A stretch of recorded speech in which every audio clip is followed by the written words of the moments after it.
छत्तीसगडच्या मुंगेली जिल्ह्यात एक धक्कादायक घटना घडली असून तेथे एका महिला सरपंचाने पतीशी झालेल्या वादामुळे स्वतःच्या 3 वर्षांच्या मुलीला घनदाट जंगलात सोडलं होतं. त्या मुलीचा अन्न व पाणी न मिळाल्याने मृत्यू झाला. मुंगेली जिल्ह्याच्या लोरमी पोलीस स्टेशन हद्दीतल्या खुडिया चौकातल्या पटपरा इथे ही घटना घडली.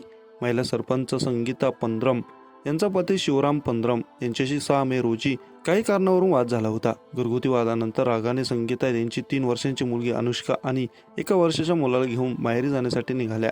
मध्य प्रदेशच्या दिंडोरी जिल्ह्यात गोलापूरमध्ये संगीता यांचं माहेर आहे. हे अंतर त्यांच्या सासरच्या घरापासून 25 किलोमीटर असून हा भाग मध्य प्रदेश आणि छत्तीसगडच्या सीमेला लागून आहे.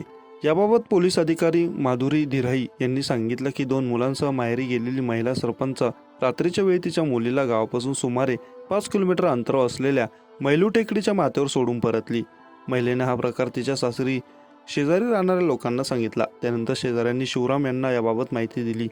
शिवराम यांनी तत्काळ साथीदारांसह जंगलात जाऊन मुलीचा शोध सुरू केला, परंतु मुलगी न सापडल्याने शिवराम यांनी खुडिया चौकी गाठून पोलिसांना घटनेची माहिती दिली. यानंतर खुडिया पोलिसांनीही मुलीचा शोध घेण्यास सुरुवात केली.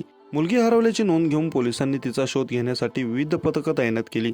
अखेर 9 मे रोजी मुलीचा मृतदेह टेकडीच्या माथ्यावर सापडला. मुलीचा मृतदेह ताब्यात घेतल्यानंतर पोलिसांनी गुन्हा दाखल केला व मृतदेह शवविच्छेदनासाठी पाठवला.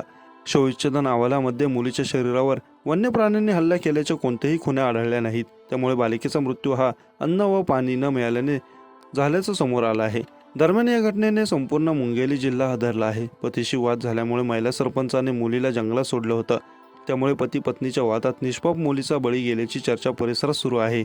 मुलीच्या मृत्यूसाठी कारणीभूत असणाऱ्या संबंधित महिला सरपंचावर कडक कारवाई करण्यात यावी अशी मागणी परिसरातल्या नागरिकांकडून होत आहे.